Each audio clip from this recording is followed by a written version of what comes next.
এই জন্য ওইখানে এই অবস্থা। আরেকটা বিষয় হলো যেটা উত্তরাঙ্গের ব্যাপারে বলা হয়েছে, যতটুকু আমি জানি সেটাও হলো ফরিদগঞ্জের বর্ডার, সেখানেই সমস্যা। তবে আমি ইতিমধ্যে যতটুকু জানি গ্রেপ্তার হয়, এক সপ্তাহ পরে আবার চলে আসে, জেলে যায়, চুরির দায় আয়সা করে ডাকাতি, যায় গাঁজা খাওয়ার দোষে আয়সা ইয়াবা খায়, সে নেটওয়ার্ক আরো তৈরি করে আসে।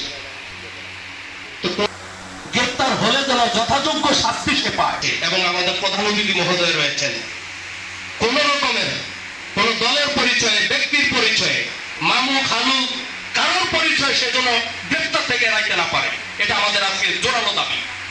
এবং গ্রেপ্তার হওয়ার পরে কোনোভাবে যেন সে ছাড় না পায়। দৃষ্টান্তমূলক যদি একটা দুইটা বিচার হয় তাহলে আর মাদক থাকবে না। আমরা যদি শুধু দেখানোর জন্য, বাহবা পাওয়ার জন্য বলে যাই আর গ্রেপ্তার দেখাই, এরপরে আবার ছাড় পেয়ে যায়, তাহলে তো এটা হবে, তাদের সাহস আরো বেড়ে যাবে। সম্মানিত উপস্থিতি, কার্যক্রমগুলি সঠিকভাবে সুন্দরভাবে চলুক, দিন দিন উন্নতি হোক, অগ্রগতি হোক, এটা হলে কোনো না কোনো ভাবে আমরা সবাই উপকৃত হব। এই আইন শৃঙ্খলা পরিস্থিতি সুন্দর রাখার জন্য, সঠিক রাখার জন্য, ভালোভাবে চালানোর জন্য, আমরা সবাই সঠিকভাবে, সুন্দরভাবে, সুশৃঙ্খলভাবে পরিচালিত হওয়ার জন্য, পরিচালিত করানোর জন্য আমরা সবাই ঐক্যবদ্ধ হয়ে কাজ করব, এই আহ্বান আমি রাখছি। আমাদের কিছু প্রবাসের গল্প করে, সেখান থেকে আমরা জানি ওই দেশের জনগণ ভালো মেনে চলে, এই জন্য ওই দেশের আইন শৃঙ্খলা পরিস্থিতি সুন্দর, পরিষ্কার পরিচ্ছন্ন।